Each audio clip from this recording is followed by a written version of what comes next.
RDC Journal, mesdames et messieurs, bonsoir. 48 heures après les négociations entre l'AFC M23 et le gouvernement de Kinshasa, cette fois-ci en Suisse, une première mission de vérification du cessez-le-feu est arrivée à Minembwe dans le haut plateau. Nous sommes dans le Sud Kivu aujourd'hui, justement sous l'égide de la MONUSCO comme prévu, mais les informations sur place ne donnent surtout pas vraiment l'impression à être de nature à rassurer. Trésor Kabongo. Minembwe, premier test de sincérité après les négociations entre AFC M23 et le gouvernement congolais en Suisse. Les délégations de ces deux partis accompagnées de la mission onusienne sont arrivées à Minembwe ce lundi 24 août. Nous avons appris l'arrivée de la MONUSCO comme observateur dans la zone de Minembwe, même à cette heure où je te parle, ils sont dans la réunion. Bon, je crois que le processus doit être respecté par tous les belligérants. Et le cessez des armes dans la zone, c'est là qu'on va confirmer que le processus est en cours. Mais la société civile qui souhaite le retour de la paix et l'effectivité du cessez-le-feu reste tout de même inquiète. Fidèle Rouorimbere renseigne que les armes continuent de parler. Hier, il y a eu des affrontements dans le territoire de Vira, notamment dans le gouvernement de Bijombo. Chacun s'accuse mutuellement, les Twirwanéo accusent le gouvernement dit que c'est le Twirwanéo. Ce sont les observateurs qui doivent déterminer toutes ces exactions commises par l'un ou l'autre. Toujours les armes sont encore entendues partout. Que ce soit dans le haut plateau de Minembwe, que ce soit dans le haut plateau de Vira, notamment quand je dis dans le haut plateau de Minembwe, c'est dans le haut plateau des territoires de Fizi, notamment Minembwe, et dans le haut plateau des territoires de Vira. Nous avons des informations de part et des autres que chaque groupe se prépare à mener des attaques contre l'autre. Il faut que cette négociation soit applicable sur le terrain. Nous voulons la paix, nous voulons que la population aspire la paix et pour que la négociation soit effective. Si dans les prochaines heures, les armes ne se sont pas tues à l'est de la RDC, ce sera le premier échec après la nouvelle étape des négociations entre AFC M23 et le gouvernement. Du 17 au 21 août 2026, le rebelle de M23 et AFC et le gouvernement congolais ont mené une nouvelle étape des négociations dans le cadre de l'accord cadre de Doha. Et pendant ce temps, à Beni par exemple, dans le Nord Kivu, on ne croit pas en la réussite de ces échanges au niveau du processus de Doha. On écoute Jacques Chizehera, coordonnateur du mouvement Amka Congo, au téléphone de Trésor Kabongo encore une fois. En fait, nous pensons que c'est toujours le même schéma.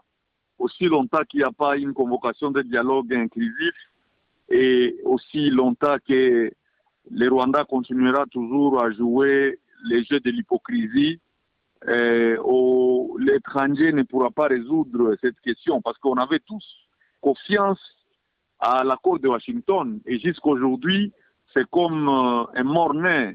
On s'attendait que cette fois-ci, les Américains avaient la volonté de mettre fin à la crise à l'est du Congo, comme le président Tshisekedi s'est laissé ouvert et les a donné toutes les opportunités de venir exploiter nos minéraux.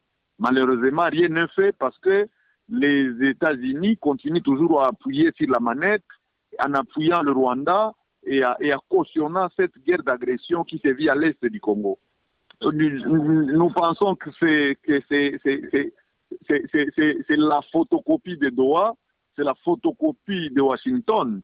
Parce que d'un côté, nous pensons que le gouvernement congolais doit sortir de cette distraction diplomatique et prendre en responsabilité la question de la guerre à l'Est et de reconstruire une armée forte capable de finir la crise à l'Est. Parce que nous pensons que pour finir avec cette guerre, il faut que nos dirigeants désarment leur cœur. Parce que nous ne pensons pas que Suisse pourra résoudre ce problème aussi longtemps que nous avons des personnes qui n'ont pas la volonté de reconstruire un Congo fort, un Congo grand et prospère. C'est à ce niveau-là. Évidemment, on peut avoir une paix éphémère si on n'a pas des autorités conscientes et qui se donnent à gouverner par patriotisme et par amour de sa population. Et si à Beni, la population reste pessimiste sur la réussite des négociations entre le gouvernement de la République démocratique du Congo et les rebelles de AFC M23. À Kinshasa, la capitale, on estime qu'il s'agit d'une perte de temps. Henri Longenja, secrétaire exécutif du collectif 24, estime quand même et seul dialogue peut permettre de mettre autour d'une table gouvernement central, les rebelles qui ont pris des armes et même l'opposition non armée pour terminer et finir avec tout le problème. Suivez-le ici avec Trésor Kabongo. La guerre ne termine jamais avec les armes, ça termine que par le dialogue. Que cette manière-là de signer des accords, de faire des routes par-ci par-là, alors que ça ne marche toujours pas. Doha, ça n'a pas marché. Maintenant, Genève, dans l'entretien au niveau interne, on convoque un dialogue. Il est important que la chose soit traitée de manière holistique. C'est-à-dire que tout le monde soit autour d'une table pour discuter. Mais si on doit chercher à régler les problèmes en faisant un dénombrement, c'est-à-dire que M23 négocie là-bas, à sa part, il peut avoir sa part, de l'autre côté, les opposants non armés et les forces vives, mais la jonction, alors qu'il y a l'unicité du pays, la jonction de tout ça, ça peut craquer. Donc, nous estimons qu'au fur et à mesure qu'il continue à prendre trop de temps, dans l'entretien sur le terrain, l'insécurité règne, c'est vraiment de l'usure, d'autant plus que l'année passe et que 2028, c'est pour bientôt. Donc, il est important qu'on accélère et que tout le monde voit vers la même direction. Et la direction, maintenant, il nous semble que c'est le dialogue. Alors, qu'on invite tous ces gens de FCM 23 et puis toutes les forces vives autour d'une table et discuter, que tout le monde sache. Et après des guerres, après des temps comme ça, il y a toujours la commission vérité et réconciliation. Parce que lorsque les gens ne savent pas se dire des vérités autour d'une table, la réconciliation serait si difficile. Une première mission de vérification du cessez-le-feu entre Kinshasa et l'AFC M23 est effective à Minembwe depuis aujourd'hui lundi 24 août 2026. C'est une des retombées palpables d'une session sous forme de retraite qui s'est tenue en Suisse du 17 au 21 août 2026 entre Kinshasa et justement le rebelle de l'AFC M23. Les avancées déjà enregistrées sur le terrain dans ces commentaires signés pour vous par Christian Banzo. Alors que le dialogue inclusif traîne les pas en République démocratique du Congo, le gouvernement et l'FCM 23 semblent avancer sur la voie de la paix avec les processus de Doha. Ce lundi 24 août, les deux parties ont lancé la première mission de vérification du cessez-le-feu prévu à Minembwe dans la province du Sud Kivu. Et c'est là dans le cadre du mécanisme conjoint de vérification élargi. La mission de vérification du cessez-le-feu et le premier test concret sur terrain pour évaluer les progrès dans des discussions entre le gouvernement congolais et le mouvement AFC M23. À Washington, l'administration Trump salue ce qu'elle considère comme des progrès enregistrés dans les processus de Doha.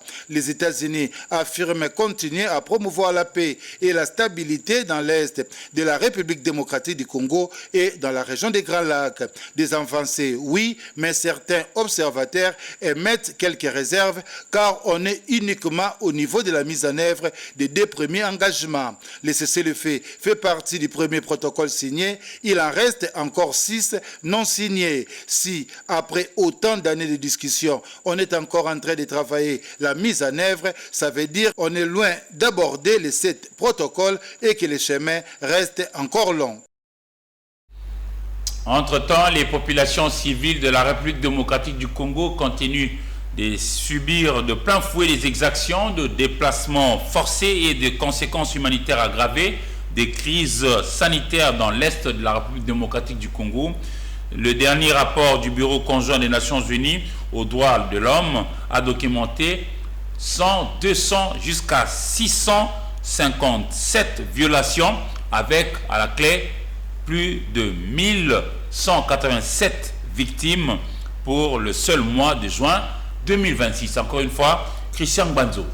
Mois de juin, plus de 600 violations et atteintes aux droits humains ont été documentées. Une situation aggravée par le virus Ebola. Le Bureau conjoint des Nations Unies aux droits de l'homme fait état de violences persistantes dans des provinces affectées par les conflits, particulièrement dans les provinces de l'Ituri, du Nord Kivu et du Sud Kivu, où les violences liées au conflit ont continué d'exposer des populations civiles à de graves violations de leurs droits. 657 violations et atteintes documentées, au moins 1187 victimes. Ces chiffres représentent une augmentation de 36% par rapport au mois de mai, durant lesquels 481 violations et une atteinte avaient été enregistrées. Cette hausse reflète la persistance du conflit à l'est de la République démocratique du Congo, où les attaques menées par des groupes armés contre les populations et les affrontements entre les forces armées et ces groupes armés s'intensifient. Les violations documentées au cours de cette période témoignent d'une situation particulièrement préoccupante pour les populations civiles. Les rapports font état de 221 cas de mauvais traitements et de blessures par balle. En tête des responsables documentés se trouve l'AFC M23, 216 cas, 73 cas pour les Wazalendo, 43 cas d'atteinte des ADF et 26 cas porteraient la signature de Niatura. Les FARDC seraient impliqués dans 94 cas. Et dans le Congo central, il faut dire que la société civile a contesté les choix de Benga comme site de paiement pour l'indemnisation de victimes de violences attribuées au Mobondo. Ces victimes installées notamment dans les territoires de Kimvula demandent au Fonarev de privilégier Kingamankuni, plus proche de bénéficiaires. Maître Espoir Lamba, président de la société civile de Kimvula, s'est exprimé au micro de Trésor Kabongo. Les victimes déplorent la manière dont les agents de Fonarev procèdent au paiement des indemnisations de ces dernières. Il y a quelques mois, ces agents ont été déployés pour identifier ces victimes sur terrain et sont arrivés dans le secteur de Lula. Mais comme toute attente pour payer ces indemnisations, ces derniers ont préféré d'aller s'installer dans un autre secteur, à l'occurrence de celui de Benga. En place, il y a de s'installer dans le centre de Kingamakuni, dans le territoire de Kimvula, secteur de Ngelumen. Et à l'heure actuelle, nous craignons que les vraies victimes ne soient pas informées de leur présence, qui peuvent permettre à ce qu'on puisse payer les fausses victimes au détriment des véritables victimes. Et jusque-là, il y a beaucoup de points qui ne sont pas couverts par les réseaux mobiles.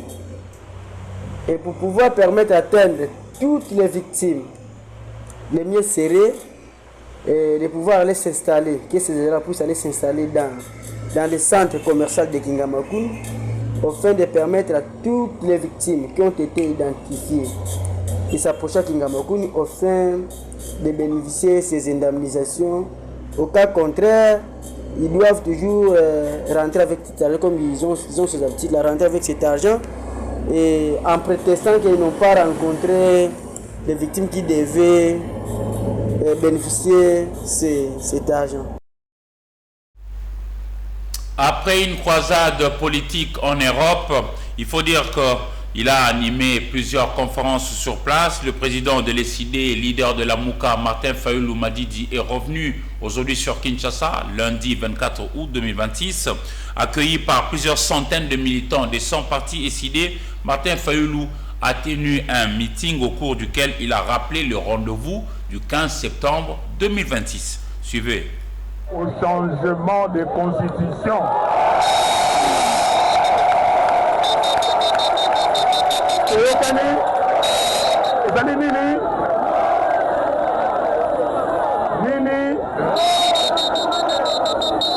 Alors, Sikoyo, Toke Musika, non au changement de constitution veut dire non au troisième mandat de Félix Tshisekedi.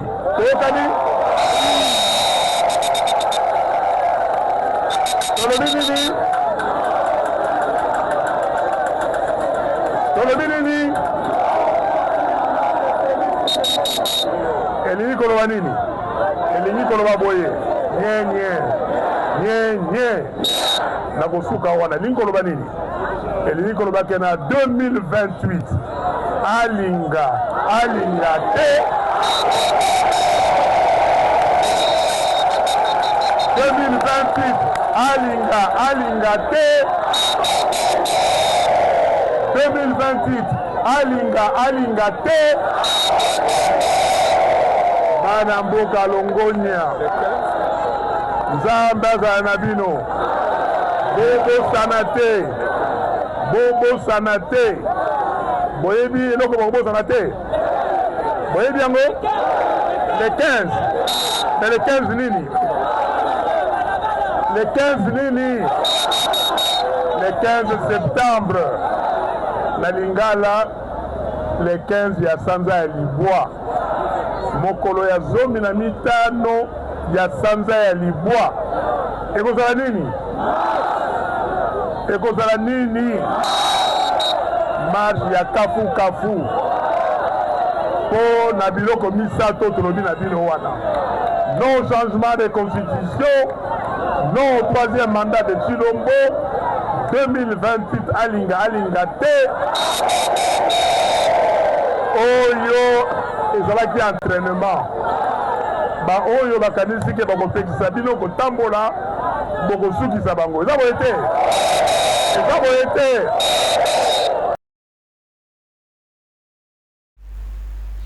10 ans de servitude pénale principale, c'est la peine infligée au prévenu commissaire supérieur Visa Lufimpa Mukoko et brigadier Matumona au degré d'appel par la haute cour militaire. Ils ont été reconnus coupables de l'infraction de torture sur le policier Kiakou, laquelle a entraîné sa mort. Sylvain Kapombo Bosengele pour la suite.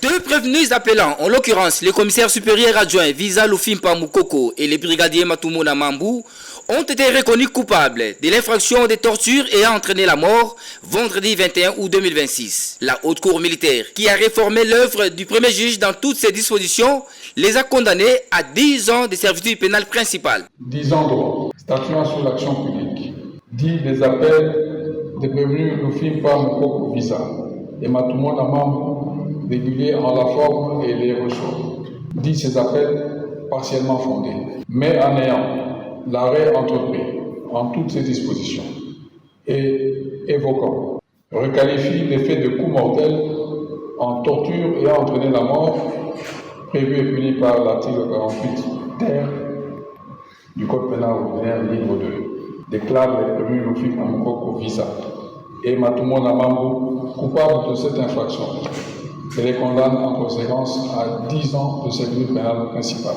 Par ailleurs, la haute juridiction militaire a déclaré l'appel de la partie civile Eric Katumba recevable et fondé.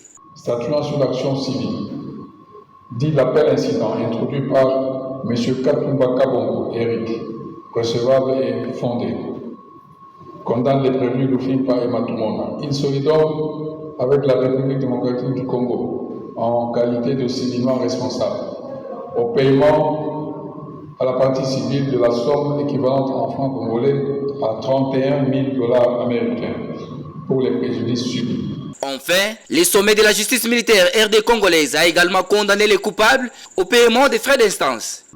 Condamne les prévenus au paiement de la moitié des frais de justice à taxer par le greffier. Fixe à 30 jours la durée de la contrainte par accord à subir en cas de non-paiement dans le délai de 8 jours. Mais l'autre moitié à charge du trésor public.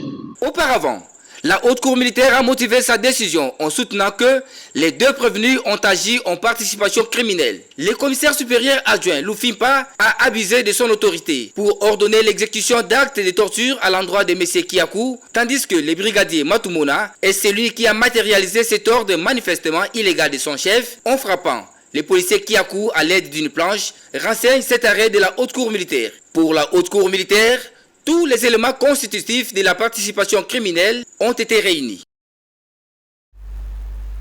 Et dans le cadre de la construction, l'exécution de travaux de construction de l'échangeur de Mitendi destiné à relier la nationale numéro 1 et la rocade sud-est-ouest plutôt, la circulation automobile sera temporairement interrompue sur les tronçons RN1, c'est-à-dire la nationale numéro 1, située au niveau du croisement de Mitendi. Fofana Moukoubi pour la suite. C'est pour une durée prévisionnelle de 12 mois à compter de ce lundi 24 août 2026, jour ouvrable, que cette mesure d'interruption de la circulation est annoncée. Aussi nécessaire que cela paraît, la décision se veut de permettre la construction de l'échangeur de Mitendi, une infrastructure stratégique appelée à connecter la RN1 à la rocade sud-ouest. Les travaux seront donc exécutés par l'entreprise CREC 8, ainsi, afin de limiter les perturbations, une voie de déviation sera aménagée pour assurer la continuité du trafic. Les usagers de ces axes routiers sont invités à respecter scrupuleusement la signalisation mise en place ainsi que les consignes des agents de la police de circulation routière. Ils devront également prendre leurs dispositions prévoyant des itinéraires alternatifs pendant la durée des travaux. Les autorités de la ville invitent les riverains et les automobilistes surtout à prendre leurs dispositions afin de réduire les difficultés liées à cette perturbation. À terme, cet échangeur devrait contribuer à fluidifier les trafics, réduire les embouteillages et améliorer la mobilité dans cette partie de Kinshasa. La task force à la tête de laquelle se trouve le général Kassongo Kabouek ne cesse d'étonner positivement les Kinoises et Kinois, vous vous en doutez. Aujourd'hui, lundi 24 août 2026, un dispositif de la task force d'assainissement de Kinshasa a été déployé dès l'aube aux alentours de l'immeuble flamboyant situé sur l'avenue du Port, poids lourd dans la commune de Lagombe.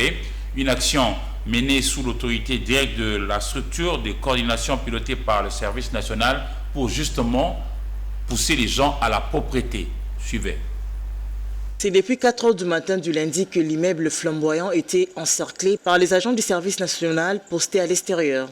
À travers un appareil lance-voix, il était demandé aux occupants du dit immeuble de descendre pour nettoyer les alentours de l'immeuble et les caniveaux où ils dirigent leurs fosses septiques. Celles, le moins de 18 ans, étaient épargnées de ces travaux forcés. Aux ans à 30 minutes,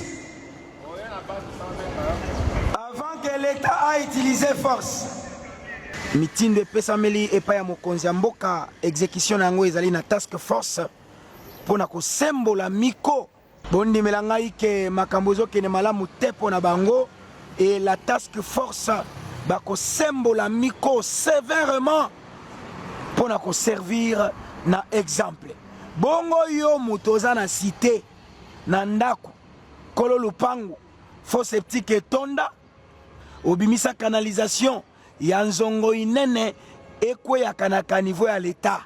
Makambo wana abuo pia.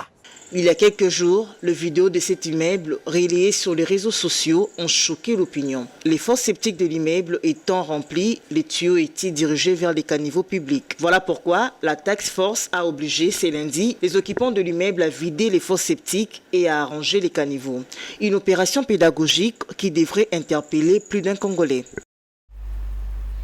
Il n'y a pas de détournement de fonds destiné à la réhabilitation de routes Kisangani Ubundu et Kisangani Opala Otala dans la province de la Chopo. Le démenti est du porte-parole du gouverneur de la plus vaste de toutes les 26 provinces de la RDC, Maître Michel Biambe Longangue Lumumba. Ces derniers rejettent toutes les accusations du détournement liées à ces travaux. C'était au cours d'un point de presse animé le week-end dernier en présence de Blaise Moussake, notre correspondant sur place à Kisangani Boyoma Singamombe. Accusations qui circulent autour des projets routiers. Le gouvernement provincial de la Chopo livre sa version des faits. Maître Michel Biambe affirme qu'aucune preuve de détournement n'est établie à ce jour. Et à ce jour, il faut souligner avec précision qu'il n'y a pas lieu d'évoquer un quelconque détournement. Il n'y a aucun détournement des fonds destinés notamment au projet de réhabilitation de la route Kisangani Ubundu ni encore au projet de réhabilitation de la route Kisangani au Pala-Otala. Selon les porte-parole, les financements sont transférés directement des banques aux entreprises chargées des travaux, sans passer par les comptes du gouvernorat. Les travaux sont en train de continuer comme il se doit sur la route au Bundu, malgré les financements de 30% accordés par le gouvernement de la République. Aujourd'hui, les travaux sont déjà arrivés à la moitié des 128 km de distance de cette route et le déboisement est déjà au centre d'Obondo. Du côté Opala, sur le 309 km de route, avec les 30% des financements reçus, la société est déjà à 72 km de route déjà réhabilitée. Le gouverneur de province s'échine notamment à suivre de près l'exécution de ces travaux parce que nous bénéficions de ces travaux grâce à la volonté politique de son Excellence Félix-Antoine Tshisekedi Tshilombo, chef de l'État. Le gouvernement provincial appelle enfin la population au discernement face aux informations non vérifiées et assure que le suivi des deux chantiers se poursuit. La fondation Gabonia Mboma a honoré le week-end dernier dans son quartier général à Makombo. Nous sommes dans Kimbantseke, comme commune justement. Tous ces lauréats dans divers domaines, c'était sous la houlette de son fondateur. Nous citons le député national Gabonia Mboma Oumeza. Lord Lelo pour le détail.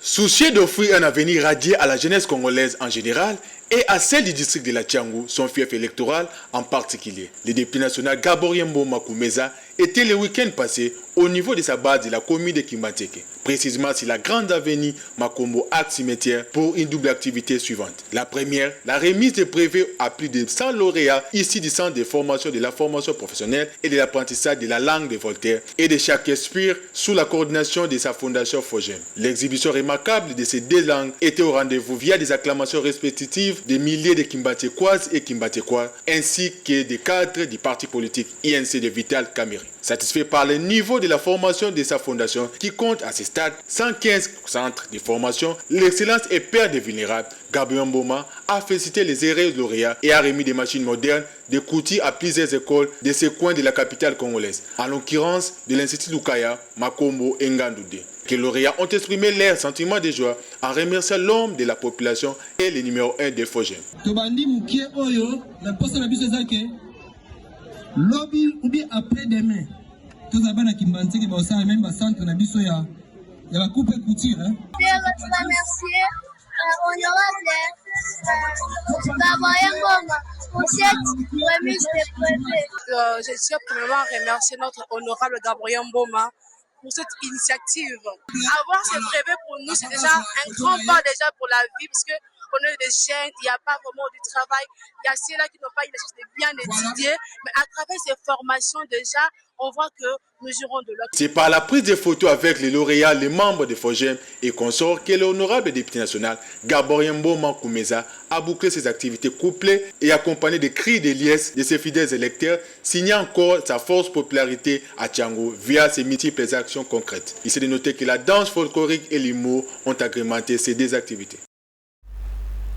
Et il a été organisé le samedi 22 août 2026 dans les territoires de Kazangulu. Nous sommes dans le Congo central, une cérémonie de collation de grades académiques à l'Institut supérieur de santé et de développement, ISSD en sigle Kazangulu, suivi de la visite du nouveau laboratoire biomédical de cette institution d'études supérieures. Et je rappelle que cette institution est organisée par le professeur docteur Debot Douémé Lomeka. On fait le point avec Kandampo et Dieu merci. Prenons la parole en qualité de secrétaire général académique de l'Institut supérieur de santé et de développement ISSD Kasangulu à l'occasion de la collation de grade académique. Jiré Lomeka a livré un bref aperçu statistique de cette 22e promotion. Au premier cycle, nous comptabilisons 86 lauréats qui ont brillamment validé leur parcours. Ces lauréats se répartissent comme suit. 45 dans la filière soins généraux, l'épine dorsale de notre système de santé. 3 en pédiatrie, désormais prêts à apporter des soins spécifiques et adaptés aux enfants.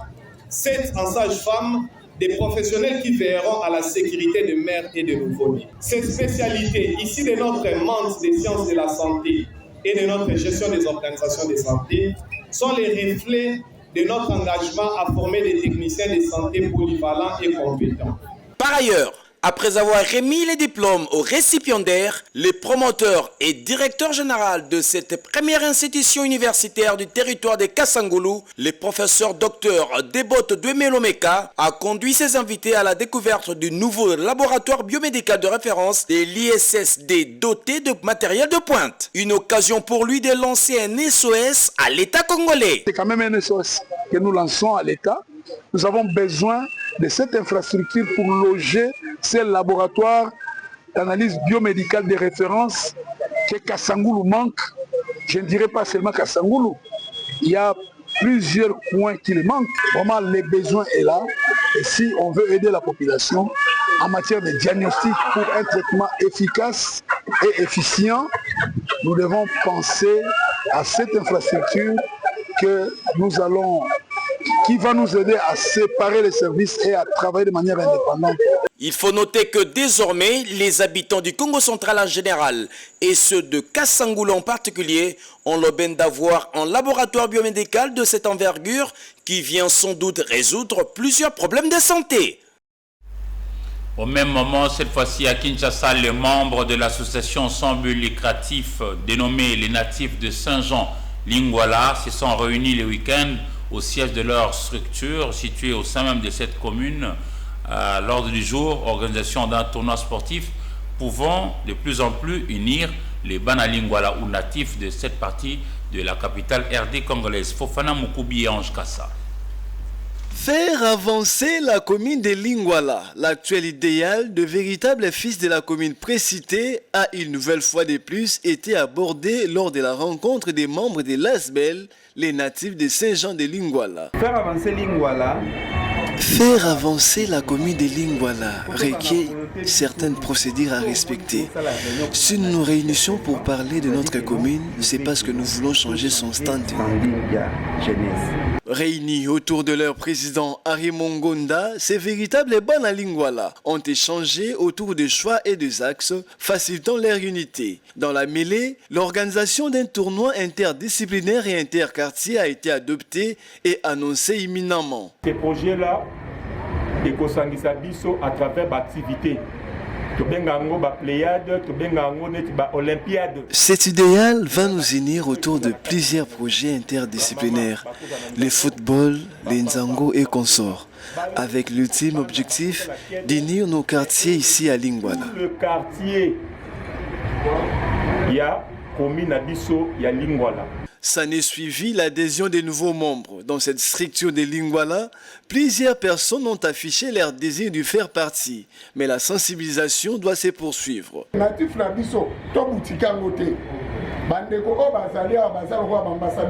Notre ASBEL n'est pas aboutiqué. Vous êtes tous ici comme nos ambassadeurs. On a parlé de cet événement interquartier. Alors, faites-en large diffusion partout où vous irez. Il faut noter que toutes ces activités sont parrainées par M. Thierry Katembwe, coordonnateur du projet Kinshasa Kiamona, qui vise l'extension de la ville de Kinshasa. Mesdames et messieurs, c'est sur ces images de Bana Saint-Jean ou Lingwala que nous allons clôturer ce journal. Merci à vous de l'avoir suivi et surtout bonne semaine dans vos familles et au revoir.